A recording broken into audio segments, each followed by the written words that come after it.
Hey guys, welcome to Rosie's Dessert Spot. In this tutorial I'll be demonstrating how I created this pretty and elegant, super tall wedding cake with a rose gold drip. For this project I used 3 7-inch cakes cut in half, and I filled in with some vanilla buttercream frosting. On the outside though, I am creating a ring of dark chocolate ganache and then filling in the center. The reason I'm doing this is because if you have a crumb coat that is buttercream, then you're gonna struggle putting on a final layer of frosting and ganache. The two just don't want to play together.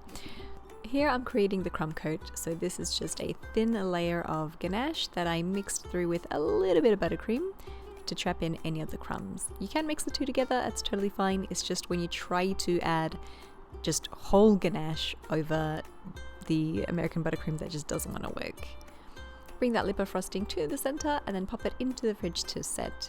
Once it's set for about 20 minutes or so, you can pop on your final layer of frosting, and this is again the ganache and buttercream hybrid. I didn't add too much buttercream, as you can tell here, it's still pretty dark and it'll dry really firm in the fridge. I let that set overnight just to make sure that it was nice and firm, and then here I'm applying a little bit of shortening from the top all the way down to the bottom to help our fondant to stick. Let that rest again in the fridge so it remains nice and hard, and in the meantime roll out your fondant. This is Bakels fondant that I like to use. I'm rolling it out about 3mm or so in thickness. Drape it over your cake, make sure to press out any of the air from the top, secure that top edge because that's where it's going to rip most likely since it's so sharp up there, and then undo those pleats by pulling them apart and massaging the fondant onto your cake. If you come across those little tricky bits, I like to raise the fondant up as if I'm trying to push out the trapped air.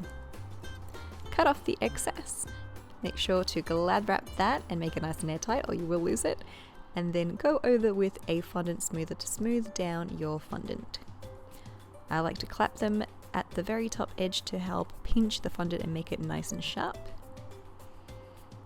And when you're ready, you can pop a little ribbon at the very bottom in white. I've used double-sided tape to adhere that on. For the drip, because I know I'm going to be painting it in, I like to use chocolate, not ganache, and I'm adding in vegetable oil to help make it a little bit thinner. If you don't add the vegetable oil, you end up getting really clumpy looking drips. They don't really drag down nicely. This white chocolate did have a few vanilla beans in there, which is why it's a little bit spotty. Let that completely harden, and in the meantime prepare your flowers. She requested silk flowers, the bride, so I'm just making them food safe by popping the wires into a straw. To create the rose gold paint, I have some edible luster dust mixed with vodka to create a paint. Paint over your chocolate once it's nice and set, and then you're done. To create this paint, I've used spiced bronze by the brand Bakels. And then in go your prepared flowers, and that straw is what's going to keep the wire from making contact with your cake. When you're going down the side, make sure to angle your straw in diagonally just to make sure that the flower doesn't fall out as your cake sits. And you're done. Plop on your little cake topper. If you have one, you can order them online through my website, rosiesdessertspot.com. And that is the tutorial for this week. I hope you guys enjoyed it and you give it a go. And as always, hashtag Rosie's Dessert Spot if you'd like to share your photos with me. I would love to see them. Feel free to subscribe. We upload a new cake decorating video every week.